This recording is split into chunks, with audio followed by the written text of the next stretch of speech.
जय सचिन गौर हरि गौरा गौरा गौर हरि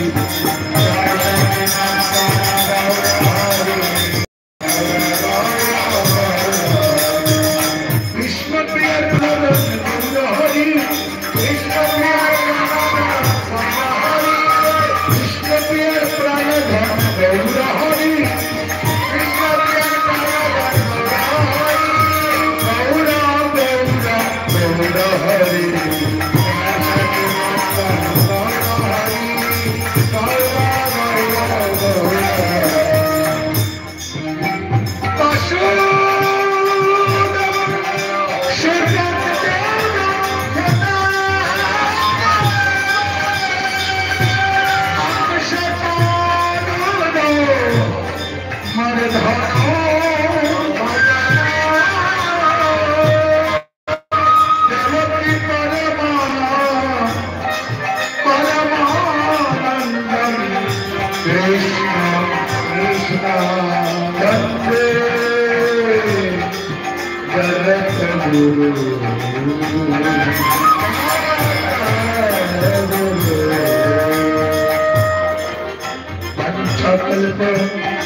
जय गुरु जय गुरु जय गुरु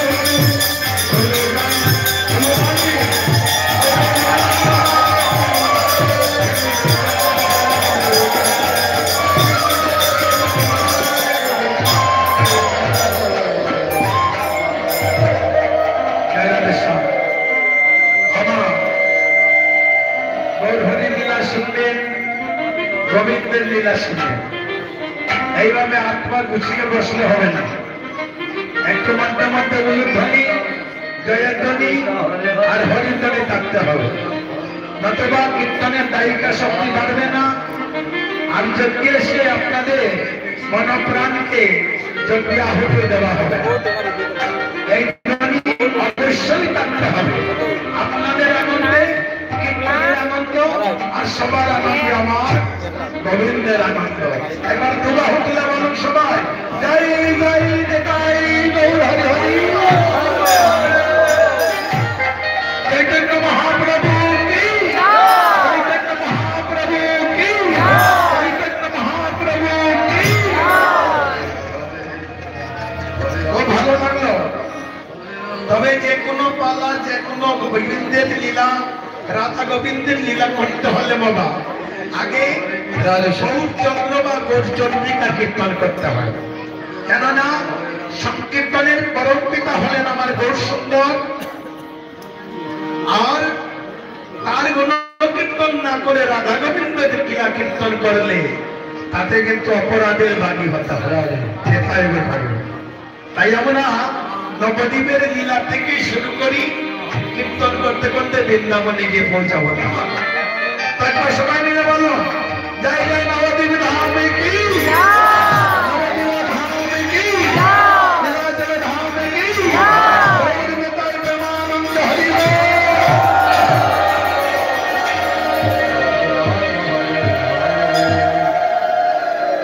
आज नदियार एक नगरी नाम हरे कृष्ण प्रिया नदियार भाग्यवती रमणी कृष्ण प्रिया अनेके बोले कोनो एक भाग्यवती रमणी किंतु गीतरत्न बोली प्रमाण दिएছে যে কোনো এক ভাগ্যবতী রমণী নয় এই নদিয়ার ভাগ্যবতী স্বয়ং কৃষ্ণপ্রিয়া একটা নাগাগরি কামকে করিয়া সুরধনী গঙ্গার তীরে সুরধনীর বাড়িয়ায় নয়ন করিবার লাগি আজ বিষ্ণুপ্রিয়া সুরধনী গঙ্গার তীরে মনের আনন্দে যাচ্ছে। সুরধনী মানে কি গো? আসতে সুরধনী মানে কি? আমরা হয়তো সুরধনীর কথা শুনে ভাবছি হয়তো কোনো গঙ্গার ঘাট কোন নদীর ঘাট, তাই না?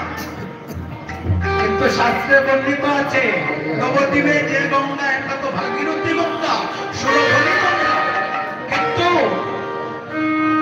এই গঙ্গা সেই ভাগীরথী গঙ্গা নয়।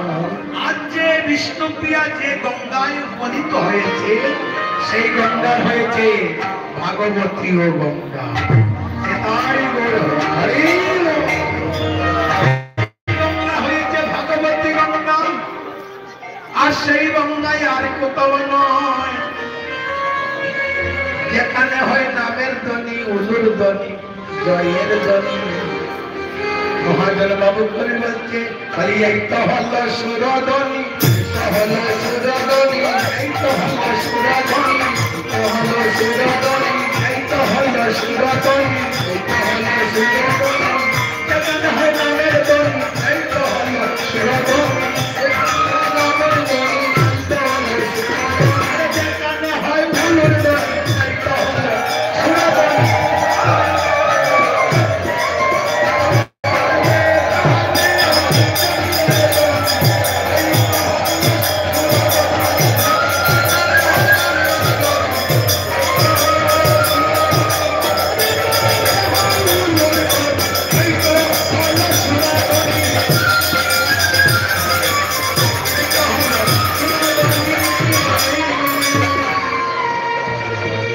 যেখানে নামের ধ্বনি হয়, উলুর ধ্বনি হয়, জয়ের ধ্বনি হয়, ওই স্থানটা হয়ে যায় সুরধ্বনি। যেমন আজ এই মহাদেবের বাড়িটা সুরধ্বনিতে পরিণত হয়েছে, আর সেই সুরধ্বনিতে আমার নদিয়ার ভাগ্যবতী রমণী বিষ্ণুপ্রিয়া একটা না খালি কলসি কাকে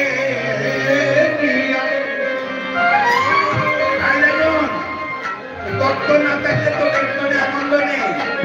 এখন কলসির কথা বলছেন, এখন কলসির কথা গো, জলানার কলসি না, এই মানব দেহ কলসি, যার মধ্যে মান, অভিমান, ঘৃণা, লজ্জা, আকাঙ্ক্ষা, দুঃখ, লালসা কিছুই তার নাই। একটাই বাসনা, সুরধ্বনিতে গিয়ে কৃষ্ণ প্রেমের বন্যাকে আমার হৃদয় কলসি ভরে আনবো।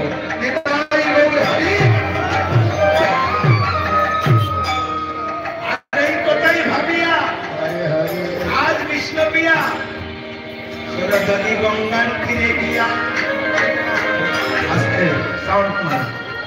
সুরধ্বনি গঙ্গার তীরে গিয়া মায়েরা দেখবেন নদী থেকে জল নামলে কি করে, কলসির নিশ্চিত দিয়ে এইভাবে ঢেউতে, যারা নদীর কিনারে আছে, পুষ্করির কিনারে আছে, কলসির কিনার দিয়ে কি করে নিশ্চিত ঢেউতে না।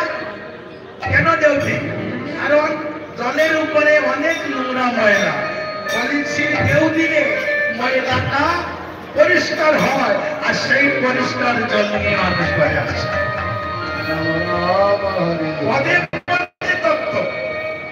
শোনাবো এই ময়লাটা কি?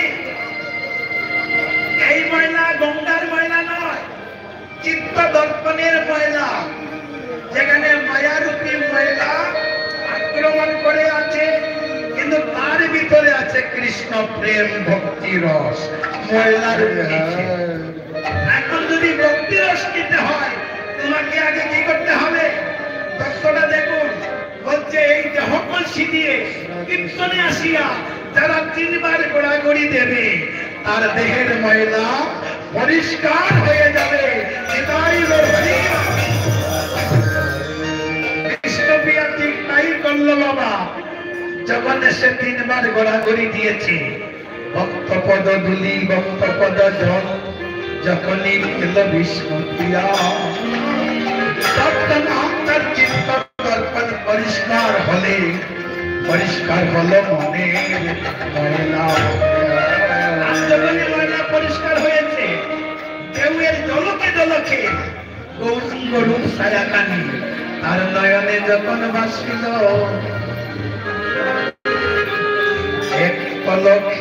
এক পলক মাত্র গৌর রূপ ছায়া দেখিয়া আর কৃষ্ণপ্রিয়া পাগল হয়ে গেল। বিষ্ণুপ্রিয়া গৌর রূপের ছায়া দেখিয়া নিজের দেহ কলসি আর গঙ্গার জলে ভাসিয়ে দিল।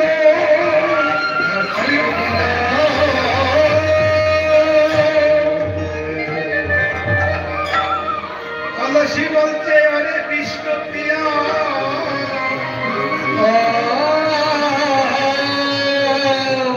আজ তুই আমাকে ছেড়ে দে বিষ্ণুপ্রিয়া,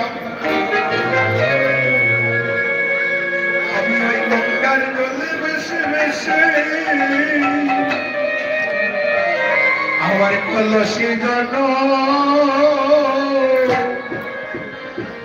দণ্ড করি, আমার কলসি জন দণ্ড করি, আমার মানব দেহ কলসি জনম আমার দণ্ড করি, কলসি জনম আমার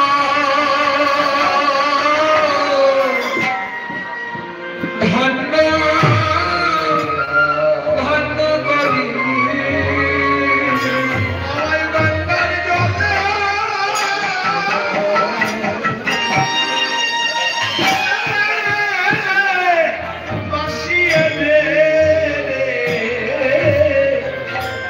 আমার কলসি জন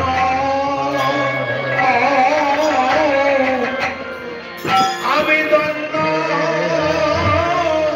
করি। হরি হরি বল, হরি হরি বল।